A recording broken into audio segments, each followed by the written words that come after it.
ছবির অভিনয়ের মুগ্ধতা কেমন যেন ঘোরের মধ্যে ছবিটা শেষ হয়ে গেছে। অন্যরকম এক অনুভূতি ফিল করতেছি।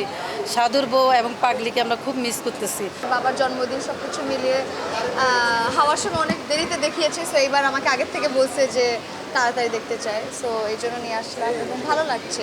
আসলে মেজবাহুর রহমান সুমনের গল্পের ধারাবাহিকতা বিবর্তন বুঝতে একটু কষ্ট হয়, তারপরও ছবির অভিনয়ের মুগ্ধতা কেমন যেন ঘোরের মধ্যে ছবিটা শেষ হয়ে গেছে।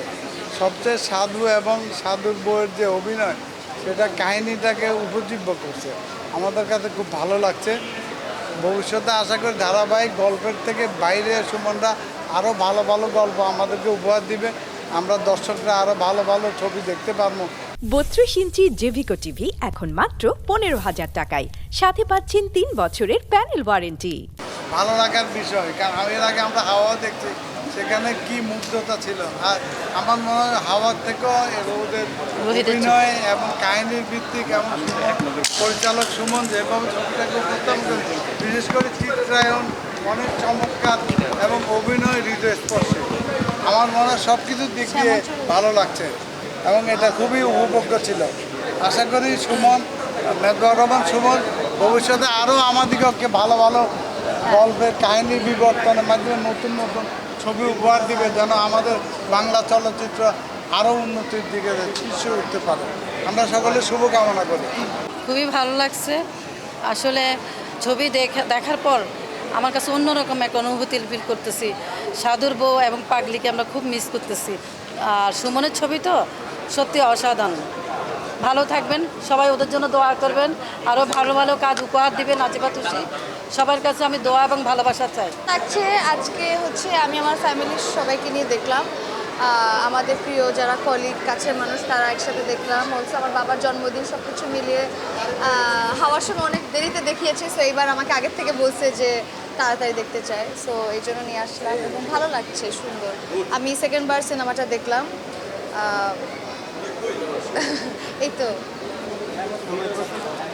ঠিক আছে, থ্যাংক ইউ। রোদ নিয়ে আসলে বলার কিচ্ছু নাই, কিচ্ছু নাই মানে কি, এই ঘোরের ভেতর থেকে বের হতে অনেক সময় লাগবে। অন্তত আরও কতবার দেখার পর মানে কয়েকটা ফ্রেম আমার কাছে মনে হচ্ছে যে একটু আমি অন্য কারণে বোধহয় মিস করে ফেললাম। সেটা হয়তো হতে পারে বড় জোর 2 সেকেন্ড বা 5 সেকেন্ড, কিন্তু আমার মনে হচ্ছে যে অনেক কিছু আমি দেখতে পারিনি। এমন একটা বোধের গল্প এবং মানে কি বলবো, এই রোদ সম্পর্কে আসলে বলে বোঝানোটা খুব কঠিন।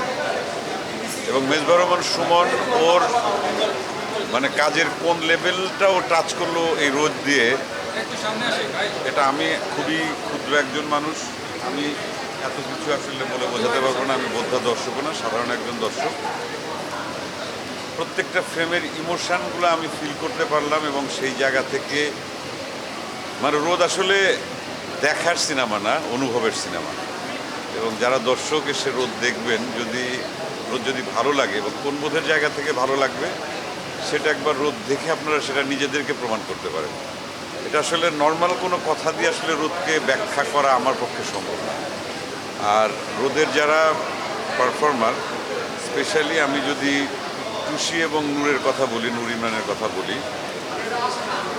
মানে এই অভিনয়ের লেভেল ওরা আবার ওদের সৌভাগ্য বা ভবিষ্যতে কবে ওদের কপালে আসবে, ভাগ্যে জুটবে এই ধরনের চরিত্র, এই ধরনের গল্প অভিনয় এবং এই ধরনের মানে ক্যারেক্টারাইজেশন এবং চরিত্রের ভেতর বসবাস করা এবং ফিল দেওয়া, দর্শককে বিশ্বাস করানো। মানে আমি একটা ছবি শেষ করার পর মানে আমি টোটালি আমার মনে হচ্ছে এই ঘোরটা কয়দিন ধরে কাটবে।